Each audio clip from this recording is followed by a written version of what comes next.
Assalamualaikum warahmatullahi wabarakatuh. Perkenalkan nama saya Saskia Sara dari jurusan Hadis Biologi kelas B6 dengan NIM 238106061. Di sini saya akan menjelaskan mengenai virtual lab dengan pendekatan inquiry learning untuk pemberian tugas inovasi pembelajaran. Baik, sebelum Ibu lanjut, Ibu akan menjelaskan mengenai LKPD terlebih dahulu.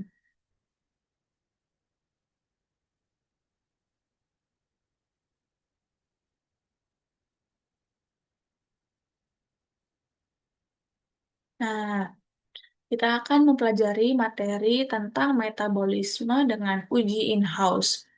Nah, petunjuk penggunaan LKPD-nya yaitu bagi peserta didik. Yang pertama yaitu bacalah petunjuk dengan cermat. Yang kedua yaitu gunakan alat dan bahan dengan hati-hati.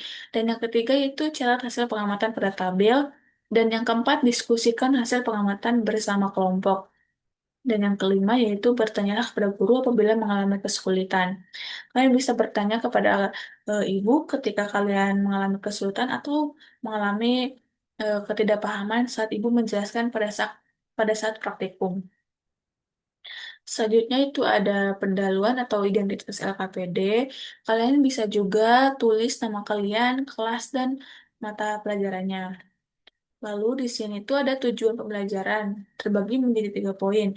Yang pertama yaitu untuk menganalisis proses fotosintesis dan yang kedua yaitu membuktikan bahwa fotosintesis menghasilkan oksigen dan yang ketiga yaitu ada menganalisis pengaruh cahaya terhadap fotosintesis. Di sini juga ada materi seperti pengertian metabolisme yang di mana metabolisme itu terbagi menjadi 2 bagian, yaitu ada anabolisme dan katabolisme. Selanjutnya itu ada pengertian fotosintesis, yang dimana tahapan fotosintesis ini itu ada reaksi terang dan reaksi gelap.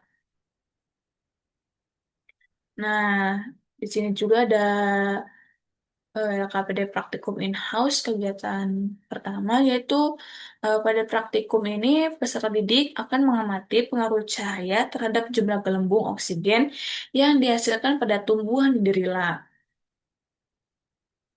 Selanjutnya itu ada orientasi masalah seperti mengapa sih jumlah gelembung udara berbeda, apakah cahaya mempengaruhi fotosintesis.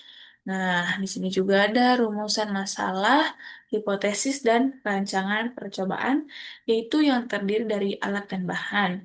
Nah, yang pertama yaitu ada gelas beker, corong kaca, tabung reaksi, tumbuhan dirila, air, lampu, atau cahaya matahari.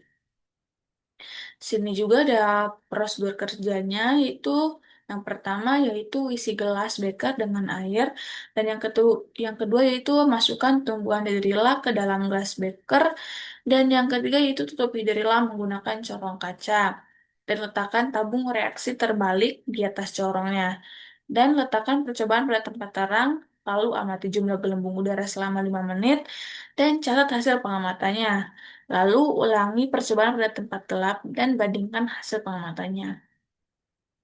Selanjutnya itu ada pengumpulan data atau tabel hasil pengamatan. Nah, di sini tuh ada kondisi cahaya, terang, redup, dan gelap, jumlah gelembung, dan keterangan. Nah, misalnya pada reaksi terang nih, jumlah gelembungnya itu lebih dari 10. Keterangannya, kalian bisa pada reaksi terang tuh jumlah gelembungnya lebih banyak, lebih dari 10. Dan pada kondisi redup, jumlah gelembungnya tuh kurang lebih dari 10. Nah, kalian jelasin tuh berapa keterangannya kenapa yang redup tuh jumlah gelembungnya sedikit dibandingkan yang terang. Sedangkan pada yang gelap tuh tidak ada sama sekali. Nah, kalian jelasin juga kenapa tidak ada sama sekali jumlah gelembung pada reaksi gelap. Selanjutnya itu ada analisis data, pertanyaan diskusi, dan kesimpulan. Nah, kalian juga bisa klik link virtual lab-nya yaitu atau bisa klik Pram- Prameta Virlab. Nah, selanjutnya itu Ibu akan menjelaskan mengenai virtual lab-nya.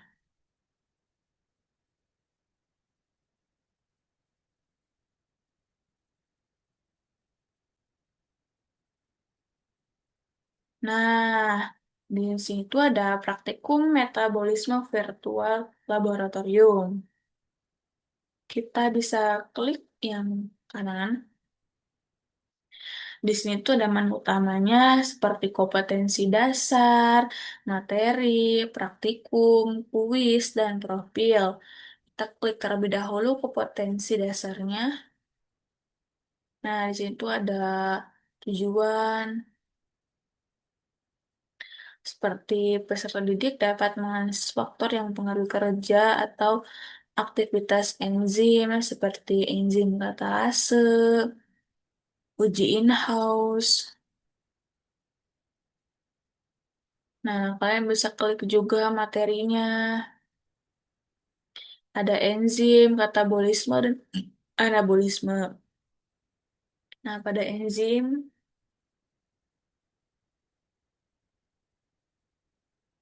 ada definisi. Kalian bisa klik definisinya, strukturnya. Kalian juga bisa klik. Nah, bisa lihat dan bisa dan baca keterangannya. Lalu ada sifat-sifat enzim. Seperti enzim itu bekerja spesifik. Tuh, enzim juga merupakan protein. Lalu ada mekanisme, ada faktor, dan ada referensinya.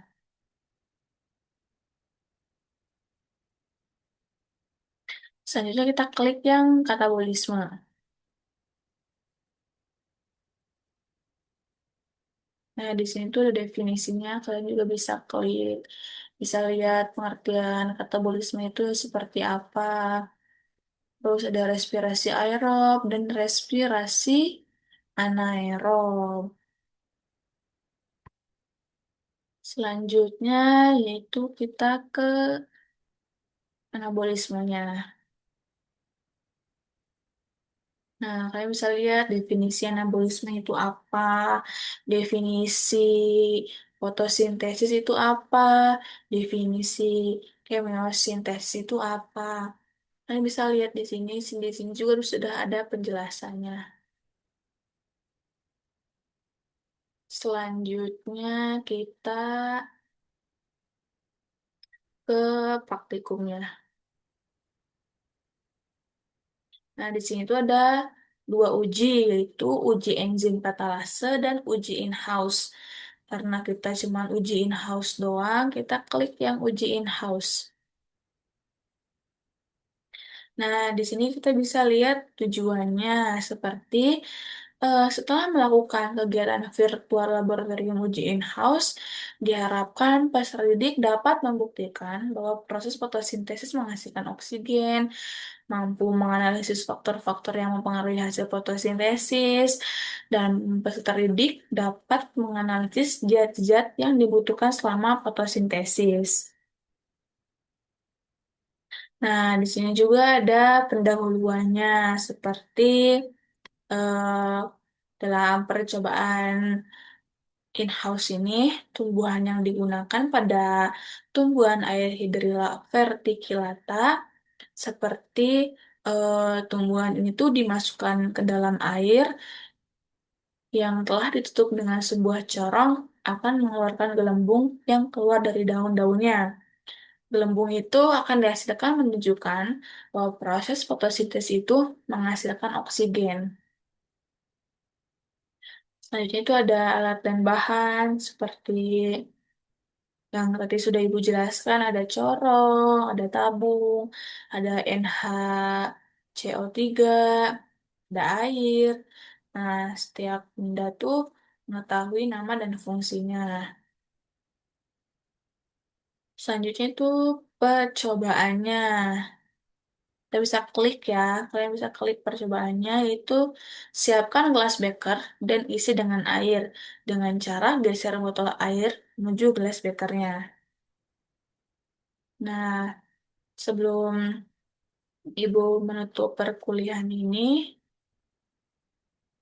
kita lihat uji enzim katalasenya. Walaupun kita tidak mengujinya, kita bisa klik saja. Sama di sini juga ada tujuan, pendahuluan, alat dan bahan, dan percobaan. Nah, setelah Ibu jelaskan, semoga kalian paham. Kurang lebihnya mohon maaf. Wassalamualaikum warahmatullahi wabarakatuh.